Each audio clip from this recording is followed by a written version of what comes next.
Yun mga kaskopi, dito ulit kami ngayon ni Brad.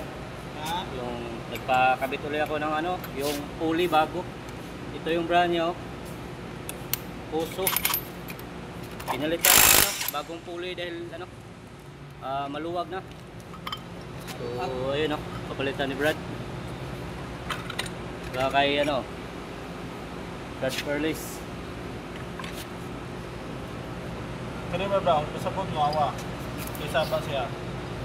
Ay, alam ko pula. Ito yung bulaw. Awa. Murag dali lagi na hilis bro, no? Brad, murag dali ra na hilis. Nata ginagamit, no? Gamit permi pa ito. Awa dere. So ito na yung bagong mga kaskopi, oh. Kita kalo. Wala no. Virgin. Kana. Oh, maluwag na. Kaya pala maingay na siya. So, Bisanan sa Ligol Silver. Ipapalitan din ng oil seal. Dahil tumatagas na yung langis. So ngayon inano na ni Brad para maayos na talaga.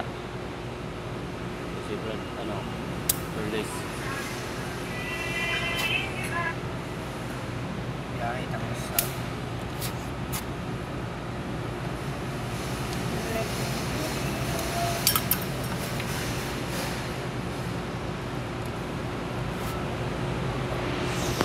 Kain natin.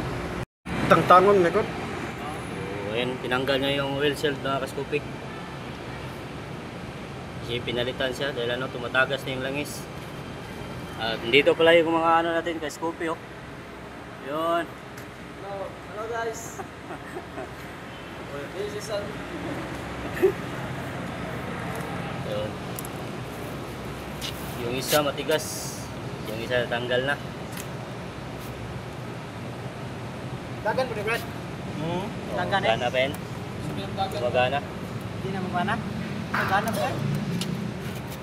Mas gamitan So yun gasolina. mga kaskopi, oh. Pinalitan na ng bagong kulay, nakasalpak na. So ito yung luma, oh. Dahil maluwag na sa katagalan na din, halos mga 10 years na.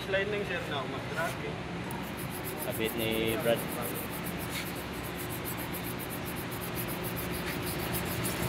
Yung bago na yung natin, kulit. Hindi na ito maingay. Dahil sakto na siya, mahigpit na yung niya. So ayun, binalik na yung yung CVT cover. Binalik na ni Brad.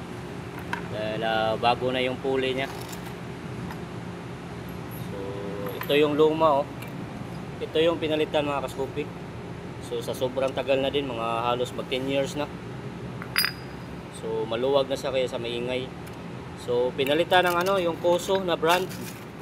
Ito yung mga nakikita ko sa ibang ibang vlogger na yung mga motovlogger. Ito yung ginagamit nila na brand Koso. So siya, racing pulley. So ayun, try natin to mamaya. Binalik pa ni Brad. Honda ba? So ito mga kaskopi, okay na, wala nang ingay dahil in-adjust na ni Brad, tapos bago na yung pulley niya. So ayan, maraming salamat Brad sa iyong kabutihang loob. Salamat po ba? Okay na mga kaskopi, wala nang ingay.